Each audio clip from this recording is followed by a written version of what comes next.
Listo. Buenos días. Hoy lunes 6 de abril del año 2026.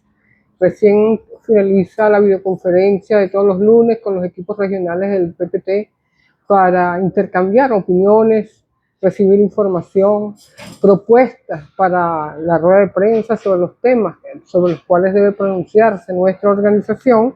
Bueno, ya, listo. Comenzamos. En primer lugar, por supuesto, importante señalar el excelente trabajo efectuado por todas las autoridades nacionales en relación a garantizar la seguridad para los casi 4 millones de personas que se movilizaron en todo el país.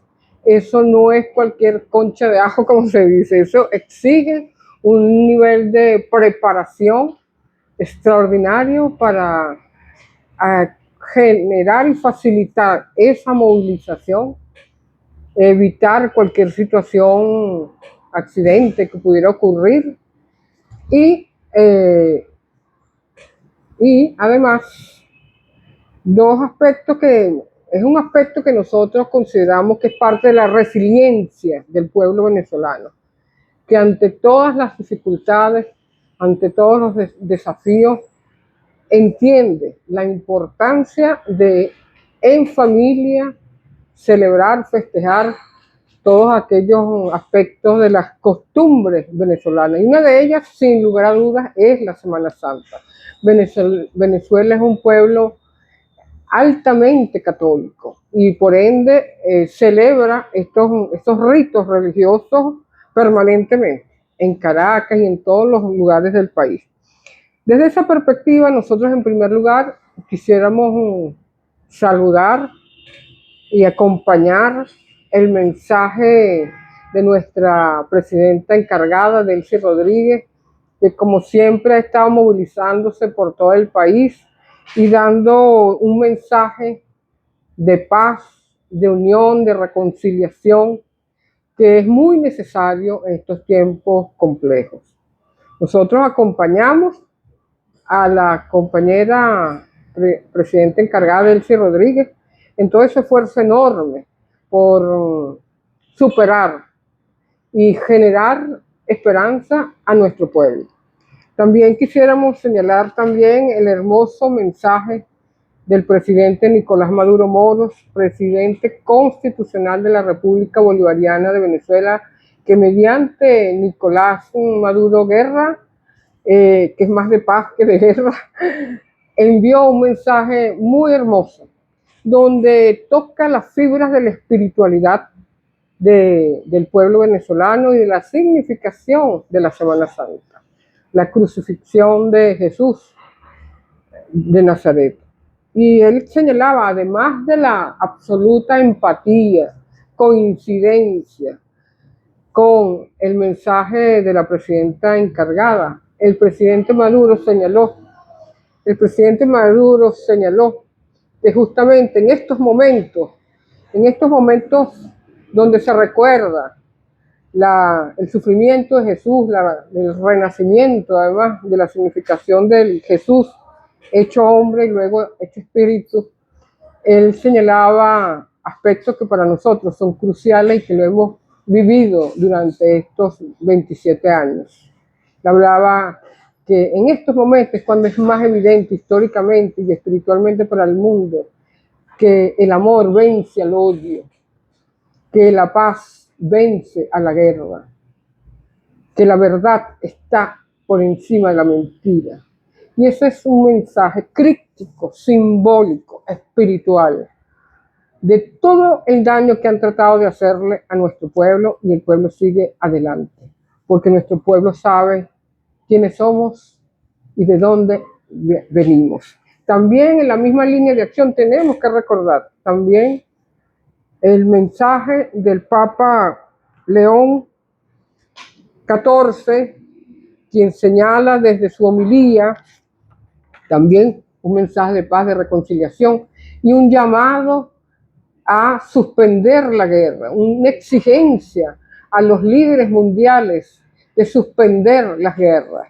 Y nosotros tenemos que acompañar también esa solicitud, ese mensaje de paz del Papa León XIV, cuando desde la homilía en 10 idiomas, tratando de llegarle a todas las poblaciones católicas del mundo y a los no católicos, a todos aquellos que profesan distintas religiones, pero el Dios es el mismo, llamando a la paz. En segundo lugar, nosotros quisiéramos hacer referencia a que en esta semana el pueblo venezolano conmemora 24 años del golpe de Estado contra el presidente Chávez. Nosotros en la videoconferencia recordamos, intercambiamos, recibíamos las opiniones de todos nuestros camaradas de Patria para Todos en el orden nacional, cuando ellos señalaban que la primera vez que el pueblo venezolano fue marcado, inició un asedio contra Venezuela, desde el mismo momento que nos levantamos, que el pueblo venezolano celebró, aprobó una constitución a través de un referéndum consultivo, donde se hacía posible, real, la democracia, el modelo democrático de participación protagónica. Y eso es un hecho que a las clases dominantes del mundo les molesta. Por eso cada vez más los llamados del presidente Nicolás Maduro Moro, nuestro presidente constitucional, y de la presidenta encargada de la paz, de la unión, de la reconciliación y del reencuentro, es un llamado a recordarnos el legado que tiene nuestro pueblo, que tenemos todos, independientemente que participen o no, coincidan o no con el chavismo, somos parte de una civilización que entendió que todos sus hijos e hijas son ejemplos para un modelo espiritual de participación, un cambio de época, de sociedad, de Estado e incluso de economía. Nosotros tenemos que recordar, tomando en cuenta las alertas que también ha hecho la presidenta encargada, Delcy Rodríguez, que no se engañen los factores enemigos del pueblo venezolano, los que viven desde afuera a cuerpo de rey gracias al robo brutal que han hecho de nuestros activos, que no supongan que el llamado de paz y reconciliación significa permitir que nuevamente intenten ilegalmente, indebidamente, romper con la unidad nacional, romper contra la paz de Venezuela. No han podido en estos 27 años, ni podrán, porque el pueblo venezolano está absolutamente claro cuál es su deber histórico. Es un legado. El legado de Bolívar no es cualquier cosa. Y todos estamos absolutamente conscientes de su significación en el orden nacional, regional y mundial. Por ello, acompañamos ese llamado. Algunos odiadores están promoviendo falsas informaciones entre comillas. Están tratando de socavar la paz del pueblo venezolano, su sentido de responsabilidad. Nosotros incluso hemos sido víctimas cuando hemos convocado, como desde nuestra propia perspectiva, como responsable de un partido político, como ciudadana venezolana, como revolucionaria, señalándole a Estados Unidos, al presidente Donald Trump, a su canciller, que ellos están generando situaciones de orfandad, de indefensión a su propia gente, a sus propios diplomáticos, pues están desconociendo la Convención de Naciones Unidas sobre la protección para las personas internacionalmente protegidas, que es ley interna de su país. Desconociendo con el secuestro de Nicolás Maduro Moro, dejan en indefensión a sus diplomáticos en cualquier lugar de la historia, en cualquier lugar del globo terráqueo, porque el secuestro de nuestro jefe de Estado debe acabar y debe liberar al presidente. Han tratado de decir que nosotros estamos promoviendo una agresión, una violencia contra los diplomáticos de Estados Unidos. Jamás lo haríamos, nunca. Ese esfuerzo lo han ganado ellos con pulso propio, violentando todas las leyes del derecho internacional. Y por eso nosotros acompañamos una vez más y de manera sistemática a la presidenta encargada, que exige el respeto a las leyes, a la Constitución, además fortalecida por esa ley de amnistía que define cuáles son los delitos que pueden ser amnistiados, derechos violentos y los que no pueden ser amnistiados. Hay una apertura para que todas las instituciones, ante una apelación de alguna persona, un victimario que se considere víctima, pueda ser estudiado. Entonces no vale la trampa. Lo conocemos, tenemos 27 años, este pueblo desafiando la violencia, desafiando la mentira, desafiando a lo que ahora se le llama la posverdad. Y de igual manera, nosotros quisiéramos hacer referencia a la necesidad de, en ese mismo orden, del esfuerzo que está haciendo el gobierno nacional, nuestro gobierno nacional, tratando de recuperar la economía,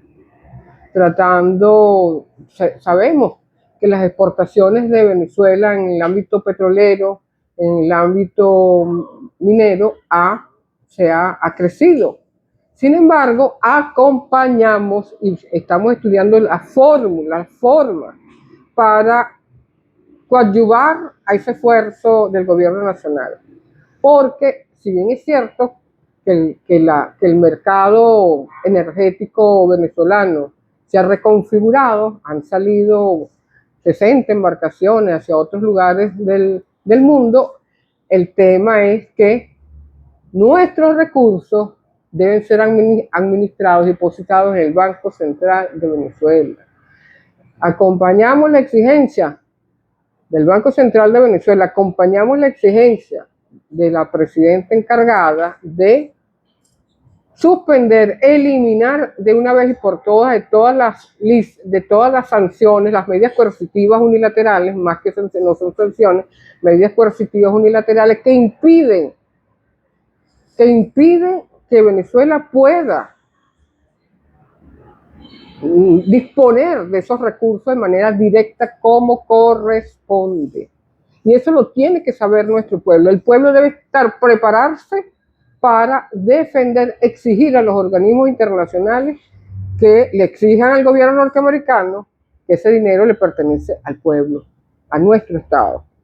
Por ello, acompañamos y estamos trabajando, veníamos dentro de la videoconferencia, señalábamos cómo coadyuvar en una situación global difícil y nos preocupa en el ámbito de lo alimentario, a pesar de que Venezuela ha incrementado su autonomía en el ámbito de la producción agrícola. Hay situación global en el mundo que nosotros no podemos esperar que nos afecte. Tenemos que estar preparados para eso.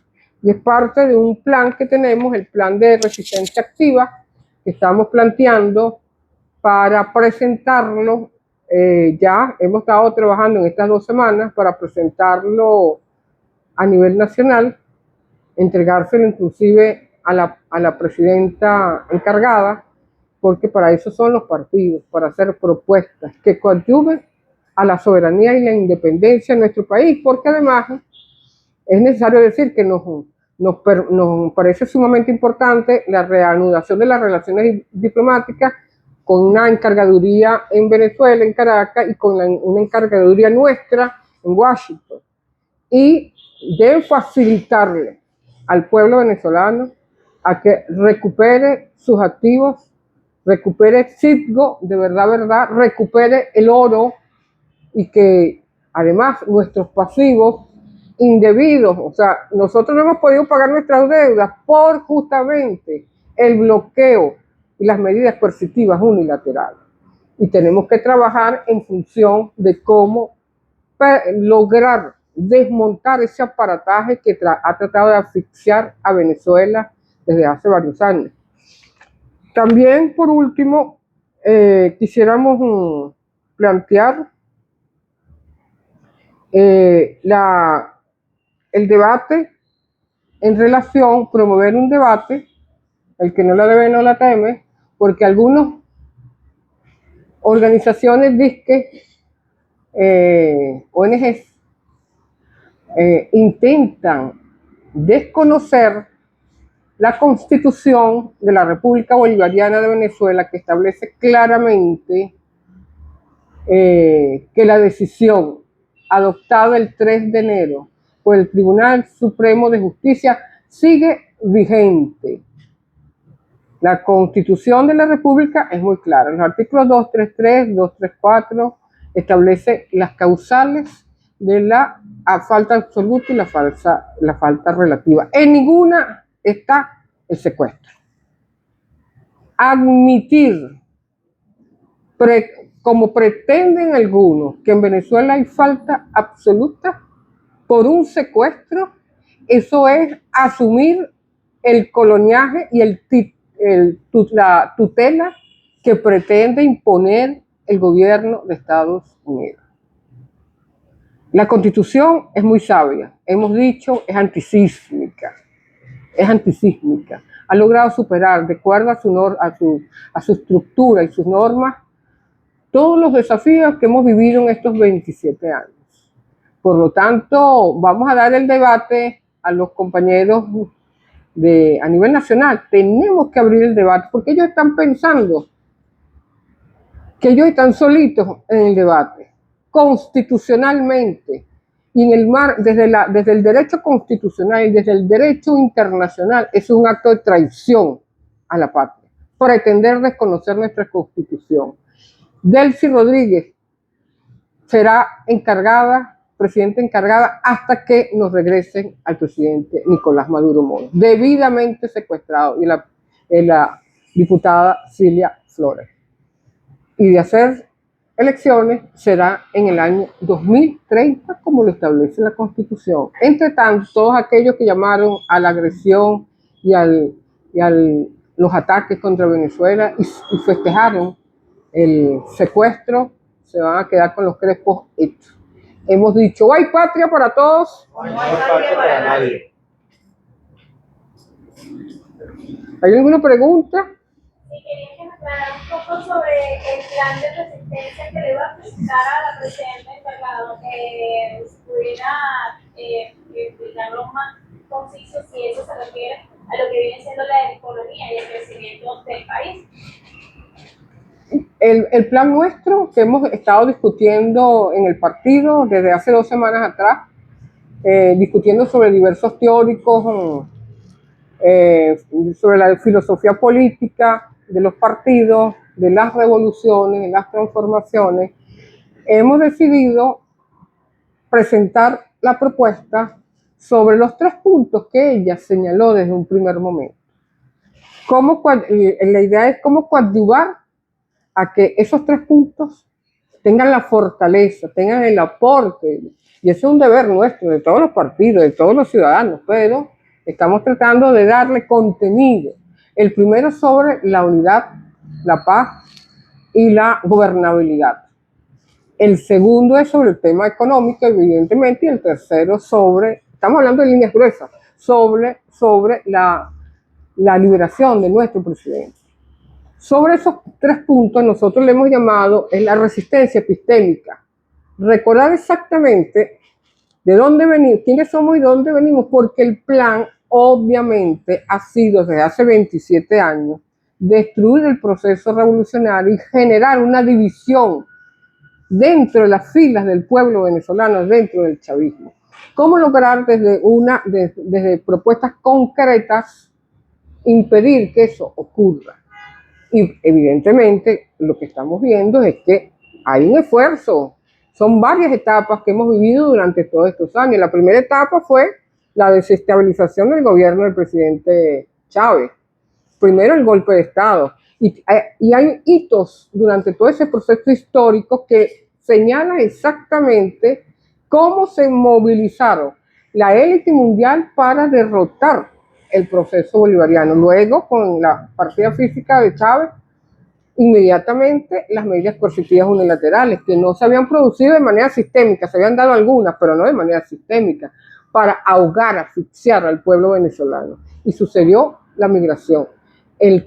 La tercera fase fue la actuación en el Mar Caribe para generar una situación que lamentablemente no reaccionó a tiempo suficientemente América Latina y el Caribe. Luego, el bloqueo de los buques petroleros para que Venezuela no exportara petróleo, porque se dieron cuenta, lo que sucede es que se dieron cuenta que a pesar del brutal bloqueo, Venezuela estaba creciendo económicamente y atendiendo los grandes desafíos sociales, continuaba. Ellos no podían aceptar eso. Y por supuesto, vino la tercera fase de la agresión y el crimen de guerra y el secuestro, procurando destruir al pueblo venezolano, la unidad del pueblo venezolano. Ahora intentan, la cuarta fase es el tutelaje.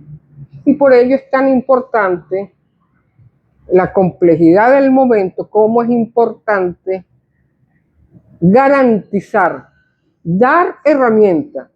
Y repetimos, no es solamente el PPT, es una responsabilidad de todas las instituciones públicas, privadas, y estoy hablando de los partidos políticos, de los movimientos. Este es un gran desafío sobre el modelo histórico civilizatorio y no tenemos dudas que vamos a vencer. No tenemos dudas. Ese es nuestro plan y lo queremos presentar en todos esos grandes, esa agenda de 3 puntos, amplia, gruesa. Hay diversas propuestas y en el ámbito económico también tenemos propuestas. Y espero que nos acompañen cuando lo podamos presentar. No sé si teníamos una pregunta, pero ya. Bueno, muy bien. Entonces, ¿hay patria para todos? No hay patria para nadie. Y los queremos de vuelta. Bueno, y la victoria.